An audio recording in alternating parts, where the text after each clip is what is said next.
on. It's my time. It's my time. Last chance to get these things roll like blind. Don't let it sail out, it'll stop my grind.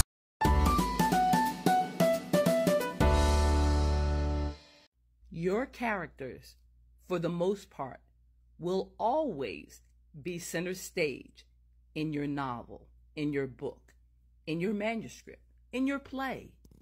However, that doesn't mean that you, as an author, should ignore the things that are going on in the background. For example, have you noticed the mirror directly behind me on my right? What about the open window with the long curtains, or the blue chair that is to my left? What about the wooden floor that is gleaming, or the ceiling that is white above my head? What about the paneling on the wall, or the rug? There are so many things that are going on, or should be going on, in your novel in the background.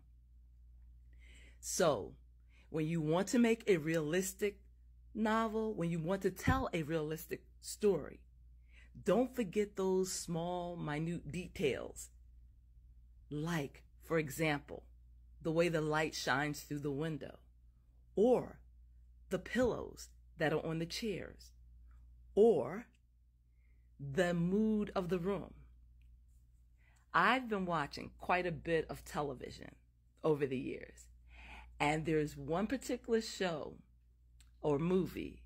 It starred Sidney Poitier, and it was called In the Heat of the Night. And there was a scene in this movie where it was a pivotal scene, and I don't want to give it away in case you haven't seen it, but there's a pivotal scene where your attention is drawn to the main characters. And I watched the action, and I was mesmerized by what was taking place in the forefront of the storytelling or the movie. However, I rewound the movie and I started looking at what was going on in the background. And what amazed me and shocked me the most was that the actors in the background who you weren't paying attention to, their facial expressions, their exclamations, the things that was going on in that scene, they reacted to. So I say all that to say is that there is a world going on behind your characters. And to make your storytelling realistic and vivid, you want to pay attention to the small details that are going on in the background. And I will give you an assignment. When you start watching the next television show, pay attention strictly to what's going on in the background. See all the activity and all the movement and all the things that are happening all around your characters. And yes, your characters will always be at the forefront of a scene, but there's so much rich detail going on behind the scene. And there are so many clues that can add to the overall story if you take in both what's going on in the forefront and also what's going on in the background.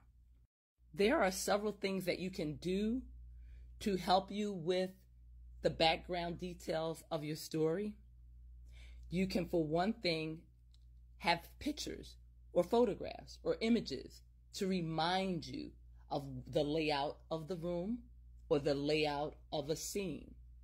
You can also close your eyes and envision the things that are going on in that room. Are there people walking back and forth?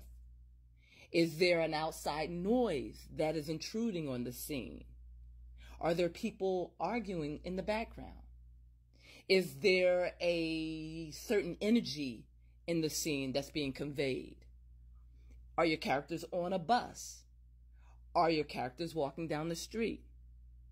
Where are your characters and what's going on around them? These are things that will help you, as I said, make your storytelling and your scenes more lively and more captivating. So let me know what you think.